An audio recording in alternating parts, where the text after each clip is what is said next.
In this video, I would like to share with you how to use Raise Arithmetic with a child who is really struggling with math and maybe has some learning challenges, and also just to have a little, frank discussion with you when it comes to learning challenges and homeschooling. So let's get started. Hi there, my name is Karen. Welcome back to our channel called Our House. And if you're new here, please consider subscribing if you'd like to go from questions to confidence when it comes to the Robinson curriculum especially, or just homeschooling in general.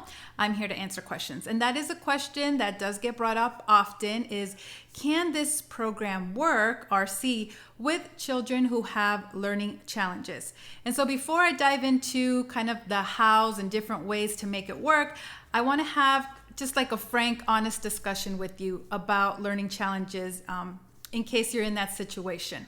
It's not something that I really talk about on this channel a lot, but I do think for this video, it is important to let you know where I'm coming from. Now, I have 6 children ranging in ages from 13 to 4, and it actually has really surprised me how different all of them can be when it comes to education, teaching them how they learn things, right? You would think with all the same external factors, same parents, same home, same diet, same everything, approach to everything, could be a little bit surprising why some kids just don't pick up what other kids in your own family even seem to pick up so easily. And I know for myself as a parent dealing with this, I've laid awake at night thinking, what was it that was different? Was it the water birth? Because that's really the only thing that I could think differently within the births, or, especially when you don't vaccinate at all and you're thinking, what happened, right? I don't know, but it's just the way things are. It's the way God made them, and it's just a challenge that you have, and you just do your best to meet their needs and to help them improve every day. I really struggled with this. I thought, am I doing something wrong? Is it the method, or is it me? What's going on here? And I actually did have that kid go through the process through a public school to get tested and receive a diagnosis. And I really was torn and conflicted about that, as a very gung-ho homeschooling parent. Number one, I'm glad that I did it because I knew that I wasn't crazy. It wasn't just me. It wasn't just my imagination. It wasn't just my frustration. There really was a hurdle, an obstacle, several of them, as to how their brain worked. And even though in a way you're relieved to have those puzzle pieces, those answers, it still doesn't make you feel any better. You're still wondering what happened. Like I said, was it the water birth? Was it what I ate during pregnancy? All that. You're still going to torment yourself with all of that. But it was great just to have some answers and a game plan. Even if you don't follow their game plan, you have some answer, some pieces that you can then formulate your own. And I don't know what everyone's experience would be like if they did the things that I did, just going through the school system and getting the testing and taking them up on some of the virtual speech therapy one-on-one classes. I don't know what everybody's experience is. So far, ours has been very positive. And they even have things here in Arizona called the Empowerment Scholarship Fund, where if they have an IEP, they can homeschool and receive funding from the state that can be used to cover homeschooling materials, that can be used for speech therapy. So obviously every parent will have different opinions as to that. We're paying property taxes and we're not taking advantage of the school system. This is one way that you kind of can. But I understand there's different conflicting opinions about that and having the state involved in your education. It is pricey to go through all the speech therapy, because we also do speech therapy at a private provider location, and that's not cheap. So all these things, these resources, keep an open mind, look at them and see, if it's something that you would want to take advantage of. I know this has turned into a kind of a long rant. Maybe I need to just break this off in a different video, but I do just want to share those thoughts with you and just be really transparent with you as to my homeschooling journey. Yes, we're doing the Robinson curriculum and it has worked extremely well. I will never use anything else, but I do have one kid who is not moving along through the process as quickly as the others, and that's okay.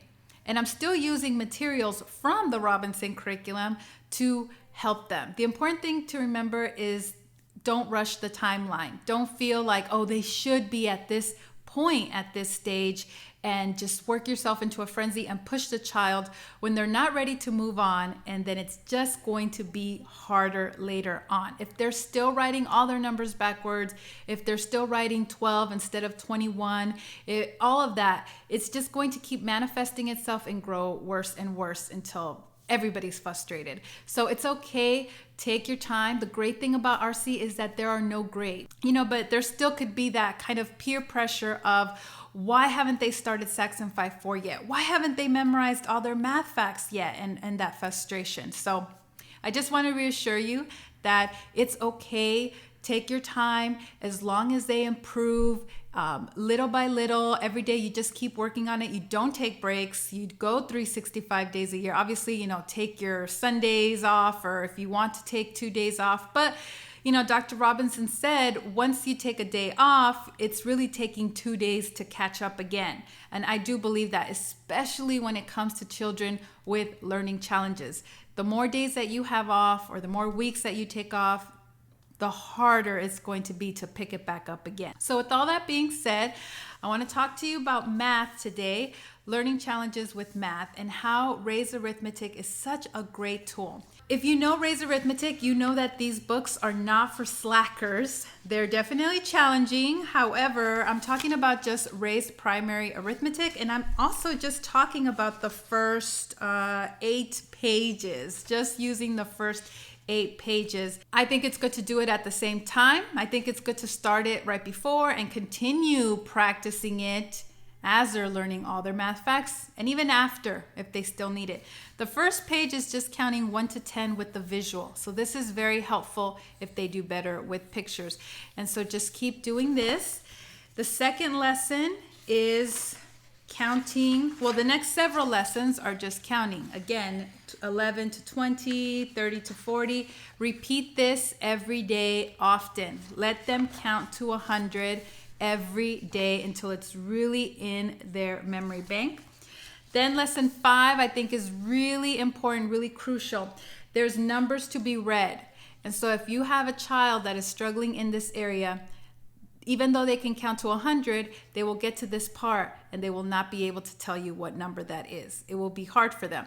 So just go through a couple bars at a time, as much as you can do without them being frustrated, and work on the number recognition. Circle the ones that they could not read, they could not recognize, or the ones that they said backwards. And then after you're done with the lesson, go back again and try to hit up those ones that you circled. Do this often until they really just have this down. It is kind of like learning language, like learning English, learning the letters and the letter sounds. This is, in my opinion, just like that with numbers. They really need to be able to read the number and know the sound, like how to say it, how to read it out loud. The next lesson after that is also extremely important, especially with a child that writes all their numbers backwards, all their 2-digit numbers backwards, is to read them this list, numbers to be written. So you read this out loud. 1, 10, 2, 20, 3, 30, 4, 45, 50. It goes on and on. Then the next line is doing things like 11, 12, 21, 13, 31, 14, 41, 15, 51, 16, 61, and so on. This is really going to work their brain. It's going to feel like quite a workout for them. It's really good though. Keep going. Again, keep going until they get really frustrated and then take a break. But do this every day until they can really do this without thinking. Something else that I think is very critical is to show them, for example, what 12 looks like and what 21 looks like. This is really going to help. Show them the differences, because they're just seeing numbers and they're thinking, why is this number not the same if just the numbers are backwards or whatever? So, give them that visual, the difference between, 31 and 13, especially those teens. I find that they have a hard time with. So try this try Raise Arithmetic, you can find this with the Robinson Curriculum online bonuses. It is included. All the Raise books are included for free. So if you're looking for a Saxon alternative, you could use Raise.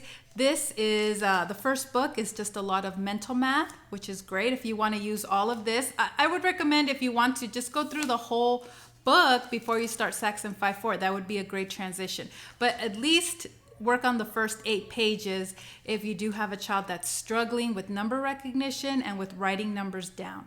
And before I sign off on this video, I do have a recommendation of a movie that we watched recently as a family, and that was the Temple Grandin movie on Amazon Prime with Claire Danes.